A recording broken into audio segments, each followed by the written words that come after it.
હવે બહાર આવ્યા છે, ડૂબકી જે મારી હતી એમાં બહાર આવ્યા છે. એટલા ચહેરા પર પ્રસન્નતા, એટલી ચહેરા પર પ્રસન્નતા. અને એક પત્ર એમણે મુક્તાબાઈને આપ્યો. આ બધી આ બહેનો પણ કેવી હતી?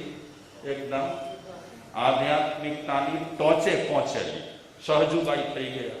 આધ્યાત્મિકતાની ટોચે પહોંચેલી બાઈ મીરાબાઈ મુક્તાબાઈને પત્ર આપ્યો છે અને મુક્તાબાઈ હવે પત્ર વાંચે છે. આધ્યાત્મિક ક્ષેત્રમાં જેટલા નિવૃત્તિનાથ આગળ વધ્યા હતા એટલા જ આધ્યાત્મિક જગતમાં આ મુક્તાબાઈ આગળ વધેલા હતા. સમજ્યા મણીબેન? આ મુક્તાબાઈ પત્ર વાંચે છે. હવે એવો હેરો કોરો કાગળ પાંચે દે, આપણને આવો કોરો કાગળ આપે, શું કરીએ? હા, આપણું સ્ટાન્ડર્ડ જે છે તે છે. મુક્તાબાઈ કાગળ વાંચી રહ્યા છે, પણ નવાઈ લાગે છે પેલા સંદેશવાહકને કે નિવૃત્તિનાથ મહાત્માએ પત્રમાં શું વાંચ્યું કે એ પત્ર વાંચ્યા પછી એમના ચહેરા પર આટલી પ્રસન્નતા આવી ગઈ છે. અને મુક્તાબાઈ પણ એ પત્ર રસપૂર્વક વાંચે છે. એટલો આનંદ થાય છે, એટલો અહોભાવ થાય છે. આ બધા મહાપુરુષો 8 પ્રહર કે 64 પ્રહર શેમાં ડૂબેલા પડ્યા હોય? હા, પૂરા ભાવ જગતમાં ડૂબેલા પડ્યા હોય. એમને સંસાર સાથે, સંસારની પ્રવૃત્તિઓ સાથે કાંઈ લાગતું વળગતું ન હોય. આવી કક્ષા મળવી બહુ મહેનત માંગી લે છે. અત્યારે તો આપણે બધા વધારેમાં વધારે સંસારમાં રમમાન છીએ. ધર્મની વાતો તો જેટલી સાંભળીએ છીએ તેટલી, અને જેટલું કરીએ છીએ તેટલું. બાકી રમમાન આપણો મન ક્યાં છે? હા, મહાર જગતમાં આપણે બધા અત્યારે જીવન પસાર કરી રહ્યા છીએ. આ હાઈ લેવલની વ્યક્તિઓ કહેવાય. પત્ર વાંચી રહ્યા છે. કોણ? મુક્તાબાઈ. સહજુબાઈના પદો છે, આધ્યાત્મિક પદો, જબરદસ્ત પદો રહેલા છે. સહજુબાઈ થઈ ગયા, જબરદસ્ત. અને એ પ્રાચીન જે ભજનો છે, ભલે 4 લીટીના ભજન હોય, એ 4 લીટીના ભજનમાં ભારો ભાર રહસ્ય ભરેલા હોય. એ નાનકડા ભજનમાં આધ્યાત્મિકતા એટલી ભરેલી હોય, જે સાધક સમજી શકતા હોય એ જ સાધક સમજી શકે. એ પણ પત્ર વાંચ્યું, એમને પણ એકદમ પ્રસન્નતા થઈ. આટલે સુધી તો સંદેશવાહકને અચંબો લાગ્યો, આશ્ચર્ય. શેનો આશ્ચર્ય અરવિંદભાઈ? કોરા કાગળમાં વાંચ્યું શું? અને એટલા ઊંડા ઉતરી ગયા કે પોતાની જાત સાવ ખોઈ બેઠા. ખબર જ નથી અમે ક્યાં છીએ. આપણે બધા દુઃખોથી ઘેરાયેલા છીએ. અને એટલી ઝાડો ગૂંથી છે, એટલી ઝાડો ગૂંથી છે કે આ ચિતાર આપણા માટે ખરો થાય કે આવો આપણે અનુભવ કરીએ, એ બહુ મહેનત માંગી લે છે આપણા બધા માટે, અમારા માટે પણ. કારણ કે અમે પણ આમ તમારી જેમ જ બહારમાં જ છીએ. ભગત આવે એને કહીએ કે તું ઓડા કઢાવે દે વખાણ મેં, આજે વખાણ મેં અચણું ગપે ને. આવી છીછરી વાતો કહેવાય. આ બધી છીછરી વાતો. અરે જ્યાં જવું હોય ત્યાં બિચારાને ઠીક લાગે, અનુકૂળતા લાગી ત્યાં ગયો, એમાં શું નુકસાની થઈ? અરે અમને નવાઈ લાગ્યો દેવેન્દ્રભાઈ કે બીજે વખાણ વંચાય છે, મહાવીરની જ વાણી છે. તમે જૈન સાધુના કોઈના સાધુના વ્યાખ્યાન સાંભળવા જાઓ છો, ત્યાંય પણ મહાવીરને માધ્યમમાં રાખી કરી અને સંભળાવે છે. તમે એવું શું કામ કહો કે પહેલે ઠેકાણે તું કેમ ગયો ને અમારે ત્યાં તું કેમ ના આવ્યો? અરે ભાઈ, એને ત્યાં નજીક પડ્યું એટલે ત્યાં ગયો, એમાં તું શું કામ ઊંચો નીચો થાય છે? સ્ટાન્ડર્ડ અમારો પણ એકદમ કેવો થઈ ગયો છે, એકદમ ઉતરી ગયો છે અમારો સ્ટાન્ડર્ડ. તમને અમે દોષ દઈએ. મુક્તાબાઈએ કાગળ વાંચ્યો, પ્રસન્નતા મળી, પણ સંદેશ વાહકને એકદમ સ્તબ્ધ કરી નાખ્યો કે શું વાંચ્યું અને જોયું. બંને વખતે મુક્તાબાઈએ જ્યારે પત્ર વાંચ્યો, નિવૃત્તિનાથે જ્યારે પત્ર વાંચ્યો, ત્યારે પત્ર વાંચતી વખતે એકાકાર થઈ ગયા હતા. તો એકનાથે પત્રમાં એવું તે શું લખ્યું હશે? એ પછી નિવૃત્તિનાથે એ જ પત્ર એ જ કવરમાં નાખી અને સંદેશવાહકને કહે છે કે આ અમારો પત્ર કોને આપજો? એકનાથ. કાંઈ જ પત્રમાં નથી. કોઈ માથાકોટ કરીને બેઠા. આપણને તો માથાકૂટ જ લાગે ને. આપણે તો આ બધું બનાવીએ ને, ખાવાનું પીવાનું, એમાં મજા આવે. હરવાનું ફરવાનું બધું મજા આવે. એમાં આ બધું શું લઈને બેઠા છે? પર્યુષણ પતી ગયો પછી પણ વ્યાખ્યાન લીલા લહેર કરો ને, અમે હેરાન થાવ છો. આપણે ધર્મની વાતો બહુ ગંભીરતાથી લીધી નથી, આજ સુધીમાં નથી લીધી. અને આજ સુધીમાં આપણે ધર્મની કોઈ વાતો ગંભીરતાથી લીધી હોય ને, તો અત્યારે આપણું જીવન બધાનું કેવું હોય?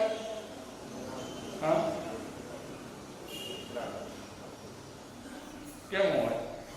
કાંઈક અલગ હોય. જો કે અલગ એટલે સારું છે. વળી મારામાં નેગેટિવ વિચાર આવી જે છે તે બધું બરાબર છે. સંદેશ વાહક પત્ર તો લીધો,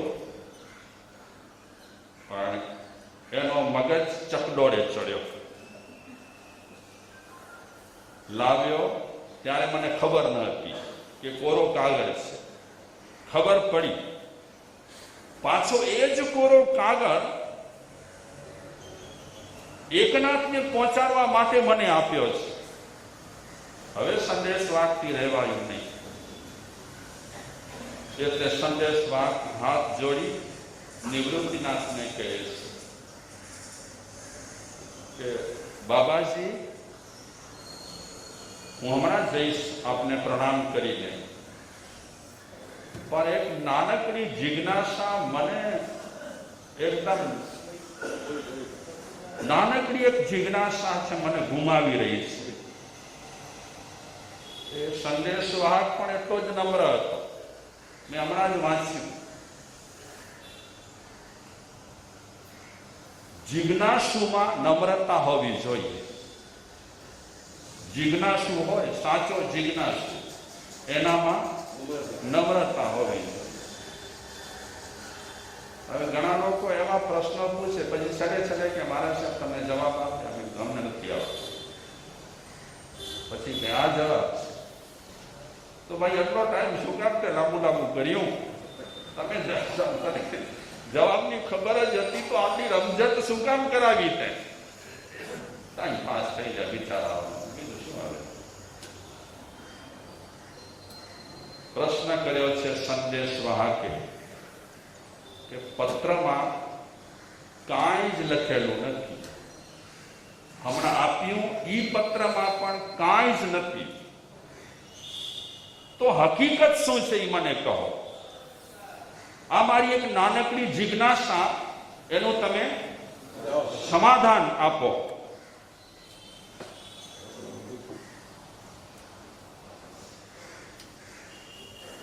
આ નાનકડી જિજ્ઞાસા, વરિયાણ કીધું નાનકડી જિજ્ઞાસા. શું લખ્યું, શું વાંચ્યું, અને આ પત્ર વાંચ્યા પછી તમે પત્રમાં શું જોયું. મારા ખ્યાલ પ્રમાણે વાંચવા જેવું કંઈ હતું નહીં, લખ્યું તમે છે નહીં. તો આ પત્ર કાગળ વાંચતા વાંચતા તમારા મુખની રેખાઓ, ભાવો બદલાતા રહ્યા અને એક વખત તમે એકદમ ડૂબકી મારી મતલબ ઊંડા ઉતરી ગયા. તો આનો રહસ્ય શું છે કે આટલી પ્રસન્નતા તમને કોરા કાગળથી કેમ મળી? એ વખતે નિવૃત્તિનાથ કાંઈ નથી બોલતા, મુક્તાબાઈ બાજુમાં બેઠા છે. આ બધા ધર્મ પામેલા લોકો છે ને, બહુ જ કેવા હોય, એકદમ ઉતાવળિયા કે આમ ભગોટા જેવા ન હોય. ભગોટા શું કહેવાય? એકદમ રગવાયા થાય બધી ચીજોમાં, એવા ન હોય.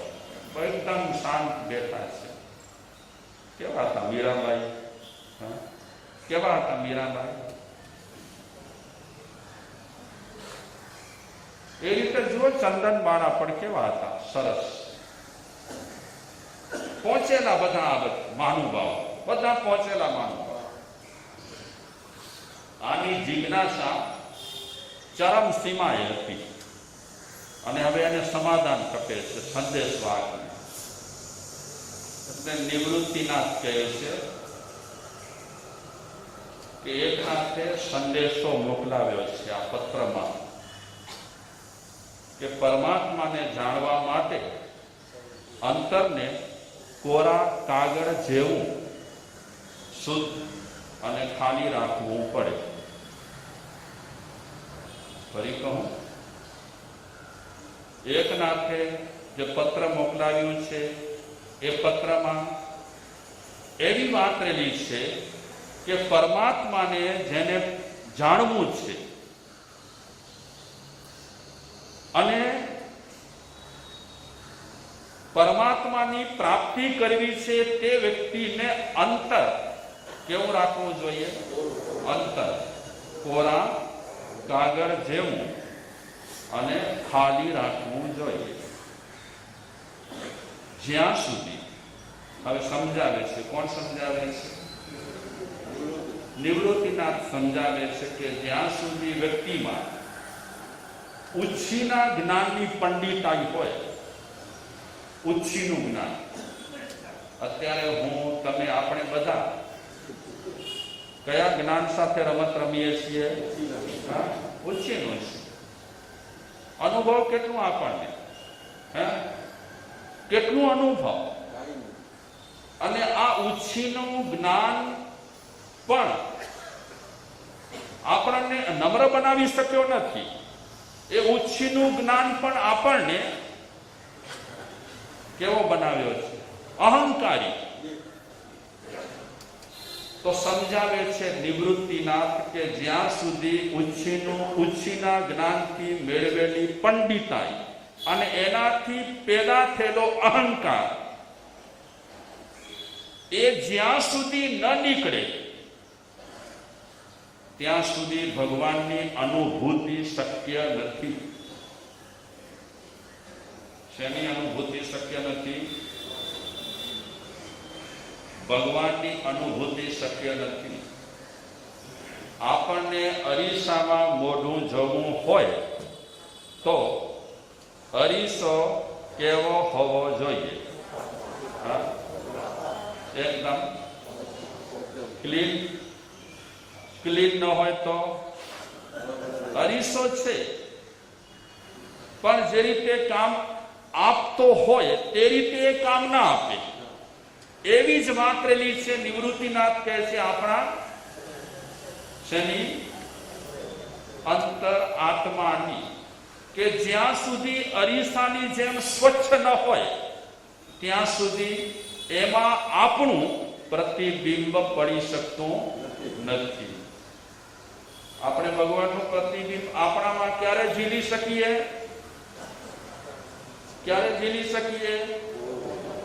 આપણો અંતરાત્મા આપણે શુદ્ધ બનાવ્યો હોય, ચોખ્ખો બનાવ્યો હોય, સ્વચ્છ બનાવ્યો હોય, ત્યારે આપણે પરમાત્માના પ્રતિબિંબને શું કરી શકીએ? જીવી શકીએ. તો પત્રમાં એકનાથે જે કાંઈ લખ્યું એનો આશય આ હતો.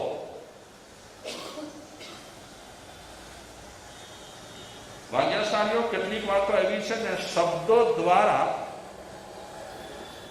આપણે એને પ્રગટ ન કરી શકીએ. ઘણી એવી ચીજો છે, આપણે મોક્ષની જે વાતો કરીએ છીએ, શબ્દો દ્વારા કેટલી થતી હશે મોક્ષની વાતો? જેમણે અનુભવ્યું છે, અને જેટલું અનુભવ્યું છે એટલું શબ્દોમાં થોડું કહી શકાય. શબ્દોમાં કહી શકાય.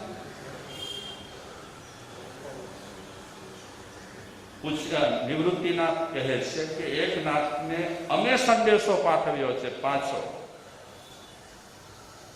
અને એ સંદેશામાં પણ અમે કઈ લખ્યું નથી,